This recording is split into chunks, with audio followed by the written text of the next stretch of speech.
Good morning students, welcome to the knowledge academy. आज जो है हम अनुच्छेदों पर जो है चर्चा करने वाले हैं, जो कि आप सभी स्टूडेंटों के लिए बहुत इंपॉर्टेंट होने वाला है। तो ये वीडियो आप लोग अंत तक जरूर देखें, और जिन स्टूडेंटों ने मेरा चैनल अभी तक सब्सक्राइब नहीं करा है वो प्लीज इस चैनल को सब्सक्राइब प्लस बेल आइकन दबाना भी ना भूलें। तो आज जो वीडियो हम जो स्टार्ट करने वाले हैं वो है अनुच्छेदों पर चर्चा करना। तो सबसे पहले हम बात कर लेते हैं कि कौन से अनुच्छेदों पर हम चर्चा करने वाले हैं। तो आज जो है हम आर्टिकल 1 to 4, ठीक है, कौन सा आर्टिकल 1 to 4 यानी कि अनुच्छेद 1 से लेकर 4 के बीच में हम जो है एक एक अनुच्छेदों पर हम चर्चा करने वाले हैं। तो फर्स्टली यदि हम बात कर लें हमारे अनुच्छेद प्रथम की, या जिसे हम बोलते हैं अनुच्छेद पहला, हम देख लेते हैं कि आखिरकार फर्स्ट आर्टिकल आपका क्या कहता है। तो फर्स्ट आर्टिकल आप देखेंगे दो चीजों पे डिपेंड होता है, जिसे हम बोलते हैं देश का नाम, और दूसरा होता है शासन पद्धति। ये दोनों जो पॉइंट्स है आपको आर्टिकल 1 में देखने को मिलेंगे। आर्टिकल क्या कह रहा है? एक आर्टिकल दो बातों को स्पष्ट कर रहा है। फर्स्ट जिसे हम क्या बोल रहे हैं, एक हम बोल रहे हैं देश का नाम। क्या हो जाएगा फर्स्ट हमारा? देश का नाम, ठीक है। और सेकंड हमारा क्या हो जाएगा? शासन की पद्धति, आखिरकार शासन किस प्रकार से चलाया जाना चाहिए, ठीक है। तो सेकंड हमारा पॉइंट क्या हो जाएगा? शासन पद्धति का प्रकार, ठीक है, शासन पद्धति का प्रकार। ये 2 टाइप्स के हमें आर्टिकल 1 के अंदर पढ़ने हैं, इन दोनों चीजों के बारे में। तो सबसे पहले हम बात कर लेते हैं देश का नाम आखिरकार क्या होगा। तो देश का नाम आप देखेंगे भारत अर्थात इंडिया जिसे कहा जाता है। तो सबसे पहले हम बात करेंगे अनुच्छेद 1 में देश का नाम, जो कि क्या कहलाएगा आपका? भारत अर्थात इंडिया। तो सबसे पहले अब हम यहां लिखेंगे क्या पॉइंट, इसमें हो जाएगा भारत अर्थात इंडिया। तो अब यहां पर प्रश्न ये उठता है कि किसी भी देश के आखिरकार दो नाम कैसे हो सकते हैं। एक जिसे हम बोल रहे हैं भारत अर्थात इंडिया, क्या बोला हमने? भारत अर्थात इंडिया। तो देश का नाम दो कैसे हो सकता है? तो इस नाम को लेकर संविधान सभा में सभी एकमत नहीं थे। अब वे सदस्य जो भारत रखना चाहते थे, वो ऑब्वियसली बात है, एक प्राचीन सभ्यता की बात करें, प्राचीन परंपरा की बात करें, संस्कृति की बात करें, इस कारण से वे लोग क्या रखना चाह रहे थे? देश का नाम या संघ का नाम वो रखना चाह रहे थे भारत। वहीं यदि हम दूसरे सदस्यों की बात करें तो वो एक आधुनिक नाम रखना चाह रहे थे जिसका नाम था इंडिया। तो संविधान सभा जो थी वो देश के नाम को लेकर एकमत नहीं हो पा रही थी। अब यहां पर कंफ्यूजन बना हुआ था कि भारत रखें या इंडिया रखें। तो यहां पर उल्लेख किया गया है कि जब भी हम अंतरराष्ट्रीय बात करेंगे, अंतरराष्ट्रीय मुद्दों की बात करेंगे, जैसे कि हम यूएनओ की बात करेंगे, संयुक्त राष्ट्र संघ की बात करें, अंतरराष्ट्रीय संस्थाओं की बात करें, अंतरराष्ट्रीय मुद्दों की बात करें, तो वहां पर जो है इंडिया शब्द का प्रयोग किया जाएगा। तो इस वजह से संविधान सभा में इस सर्वसम्मति के आधार पर लिया गया कि इंडिया अर्थात भारत या भारत अर्थात इंडिया, दोनों ही वर्ड जो हैं वो एक ही देश के नाम होंगे। जब अंतरराष्ट्रीय मुद्दों की बात होगी तब हम इंडिया शब्द का प्रयोग करेंगे, और जब जो लोकल बात की बात होगी, परंपरा की बात होगी, तो हम भारत का वर्ड भी लिख सकते हैं। तो ये संविधान में उल्लेखनीय है कि भारत अर्थात इंडिया। तो संघ का नाम क्या होगा, देश का नाम क्या होगा? भारत अर्थात इंडिया ही होगा। तो पहली चीज ये हो गई। तो पहला हम अनुच्छेद में क्या देखे? पहला हम अनुच्छेद में क्या दिखा कि फर्स्ट हमको पॉइंट हमें करना था देश का नाम। तो देश का नाम क्या होगा? भारत अर्थात इंडिया ही देश का नाम होगा। नेक्स्ट अब हम बात कर लेते हैं शासन पद्धति। अब यहां पर अगेन जो संविधान सभा में जो सदस्य थे वो एक प्रकार से शासन पद्धति के लिए भी एकमत नहीं हो पाए थे। क्यों? क्योंकि शासन पद्धति का आखिरकार प्रकार क्या रहेगा? अब शासन पद्धति हमेशा दो प्रकारों से चलती है, जिसे हम बोलते हैं एकात्मक ढांचा, जिसे हम बोलते हैं यूनिटरी स्ट्रक्चर, और सेकेंड टाइप हम जिसे बोलते हैं संघात्मक ढांचा, जिसे हम बोला जाता है फेडरल सिस्टम या फेडरल स्ट्रक्चर जिसे हमें बोला जाता है। तो क्या हो जाएगा हमारा? फेडरल, ठीक है। तो अब ये दो प्रकार के आप जो है यहां पर देखेंगे कि आखिरकार शासन की पद्धति किस प्रकार से होगी। तो एक जिसे हम बोलेंगे एकात्मक ढांचा और दूसरा हमारा होगा संघात्मक ढांचा।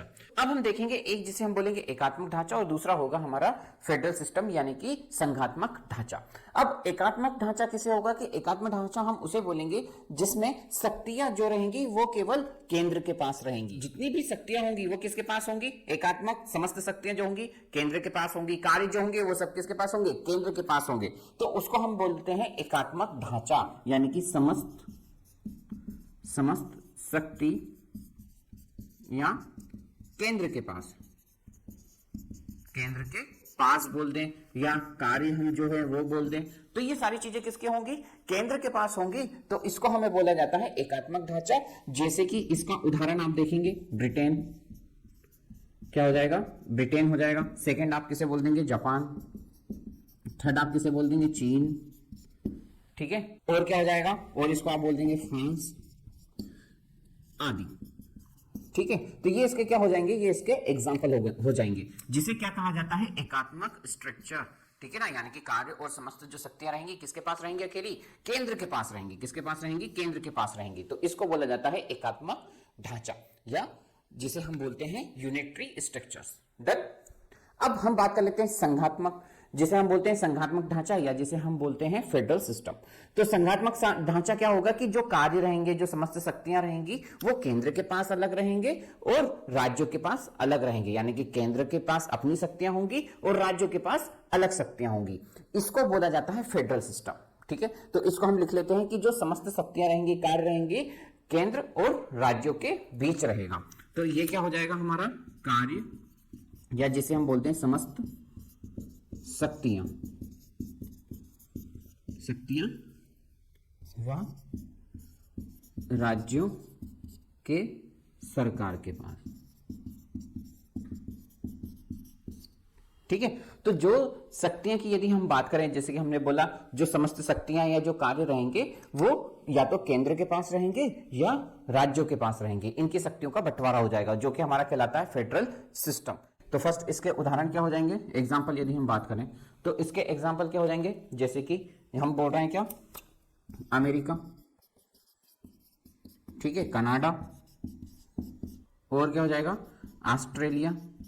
तो क्या क्या हो जाएंगे? अमेरिका, कनाडा, ऑस्ट्रेलिया, और क्या हो जाएगा? जिसे हम बोल देंगे ब्राजील। ठीक है, तो आदि आप देश देखेंगे जहां पर आपको कैसा सिस्टम देखने को मिलेगा, शासन की पद्धति आपको कैसी देखने को मिलेगी? फेडरल सिस्टम देखने को मिलेगी। तो कहां फेडरल सिस्टम कहां का देखने को मिलेगी? America, Australia, Canada and Brazil में आपको जो है फेडरल सिस्टम देखने को मिलेगा। अब बात कर लेते हैं हम भारत की कि आखिरकार भारत में कौन सी शासन पद्धति अपनाई जाए, जिसे हम बोल रहे हैं एकात्मक ढांचा या जिसे हम बोल रहे हैं संघात्मक ढांचा। अब आपको यहां पर क्लियर हो गया कि जिसे हम यूनिटरी सिस्टम बोल रहे हैं या किसे हम स्ट्रक्चर या फेडरल सिस्टम हम बोल रहे हैं। तो इन दोनों में से आखिरकार कौन सी शक्तियां जो है वो भारत के प्रकार की होगी। बट अब यहां पर क्या होगा कि संविधान सभा में भी जो है शासन की पद्धति के लिए एकमत नहीं होंगे।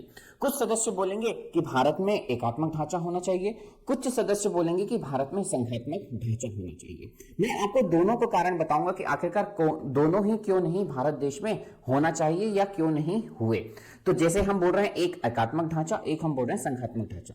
तो एकात्मक ढांचे की हम बात करते हैं या जिसे हम बोलते हैं, चलो संघात्मक ढांचे की बात कर लेते हैं सबसे पहले। तो संघात्मक ढांचा आप देखेंगे कि क्या हो गया कि शक्तियों का बंटवारा हो गया। जैसे हम बोलते हैं कि यार केंद्र के पास अपनी शक्तियां होंगी, राज्यों के पास अपनी शक्तियां होंगी। तो अब उस समय जब भारत का संविधान गठित किया जा रहा था, संविधान सभा में अधिकतर जो सदस्य थे वो संघात्मक ढांचा को लेकर सहमत थे। बट लेकिन संघात्मक ढांचा, जैसा कि आपको पता है, शक्ति का बंटवारा हो जाएगा, कार्यों का बंटवारा हो जाएगा, किसके बीच? केंद्र और राज्यों के बीच। अब उस समय यदि केंद्र और राज्यों के बीच अपनी अपनी शक्तियां और कार्य होते, तो उस समय जब देश आजाद हुआ था, उस समय सबसे बड़ी बात थी देश की एकता को बनाए रखना, देश की अखंडता को बनाए रखना। तो देश की एकता और अखंडता के लिए यहाँ पर संघात्मक ढांचे का प्रयोग नहीं किया गया था, क्योंकि शक्तियों का क्या होता? बंटवारा हो जाता, राज्य अपनी शक्तियां लेके बैठ जाते, केंद्र अपनी शक्तियां लेके बैठ जाते। तो इस वजह से, शक्तियों के बंटवारे की वजह से यहाँ पर क्या बोला गया कि हम फेडरल स्ट्रक्चर का यूज नहीं करेंगे। तो इस वजह से जो था संघात्मक ढांचा का प्रयोग नहीं कर पाए संविधान सभा में सदस्य लोग। अब दूसरी यदि हम बात कर लेते हैं एकात्मक ढांचा की कि आखिरकार यूनिटरी सिस्टम क्यों नहीं यूज कर पाए। तो यूनिटरी सिस्टम क्या था कि सारी शक्तियां किसके पास हो जाएंगी? नहीं, केंद्र के पास हो जाएंगी। डेट मीन्स यानी कि जो भी कार्य करने रहेंगे, जो भी शक्तियां रहेंगी, वो किसके पास हो जाएगी? केंद्र के पास हो जाएगी। तो यहाँ पर क्या था कि अधिकतर जो आधे जो सदस्य थे वो क्या कह रहे थे कि एकात्मक ढांचा कर लीजिए केंद्र के पास, यानी कि केंद्र के पास सारी शक्तियां हो जाएंगी। बट लेकिन अब भारत में सबसे बड़ी प्रॉब्लम ये थी कि भारत जो देश था उसकी भौगोलिक परिस्थिति की बात करें या संस्कृति की यदि हम बात करें तो अलग अलग क्षेत्रों में अलग अलग भौगोलिक परिस्थितियां और सांस्कृतिक कार्यक्रम होते हैं। तो इस वजह को भी ध्यान में रखते हुए जो शक्ति थी, जो सारी शक्तियां थी, वो केंद्र के पास नहीं दी जा सकती थी, यानी कि एकात्मक जो ढांचा था उसे भी स्वीकार नहीं किया जा सकता था। तो इन वजह से भारत देश में ना तो एकात्मक ढांचा का प्रयोग होता है और ना ही संघात्मक ढांचा का प्रयोग होता है। तो अब यहां पर तीसरी बात निकल के आती है कि फिर आखिरकार शासन पद्धति कैसे होती है? तो यहां पर भारत देश में शासन पद्धति राज्यों का संघ के द्वारा होती है। तो इस वजह से भारत को राज्यों का संघ कहा गया, जो कि बहुत इंपॉर्टेंट हो जाएगा। तो इसको हम क्या बोल देंगे? भारत को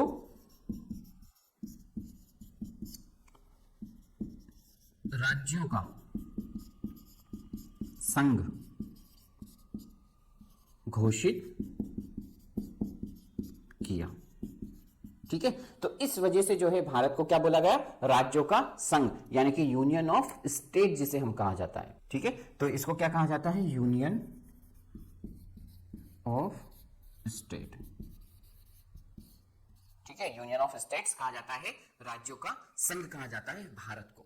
तो डॉक्टर भीमराव अंबेडकर ने इसके दो कारण बताए कि आखिरकार क्यों भारत को राज्यों का संघ घोषित किया गया। इसके कितने कारण बताए उन्होंने? दो कारण बताए, जो कि बहुत इंपॉर्टेंट होते हैं आप लोगों के एग्जाम्स में।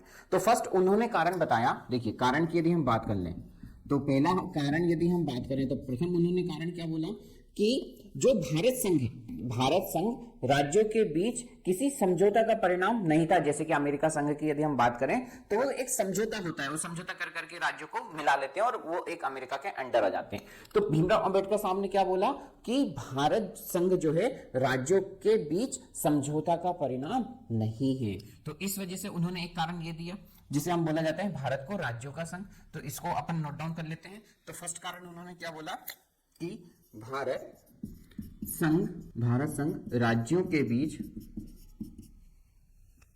राज्यों के बीच किसी समझौते का परिणाम नहीं है। जैसे उन्होंने एक उदाहरण बोला, क्या? अमेरिका संघ। ठीक है, तो पहला उन्होंने कारण क्या बोला कि भारत संघ राज्यों के बीच किसी समझौता का परिणाम नहीं है, कि हमने एक समझौता कर लिया और एक दूसरे स्टेट को इंडिया में मिला लिया। तो पहला तो उन्होंने बोला क्या? भारत संघ राज्यों के बीच किसी समझौता का परिणाम नहीं है, एक कारण उन्होंने ये दिया। दूसरा कारण यदि आप देखेंगे तो दूसरा कारण क्या होगा कि किसी भी राज्य को भारत संघ से अलग होने का अधिकार भी नहीं है। ठीक है, तो दूसरा कारण भी बहुत इंपॉर्टेंट उन्होंने बोला कि किसी भी राज्यों को भारत के, इसको अपन नोट डाउन कर लेते हैं, किसी भी राज्यों को भारत संघ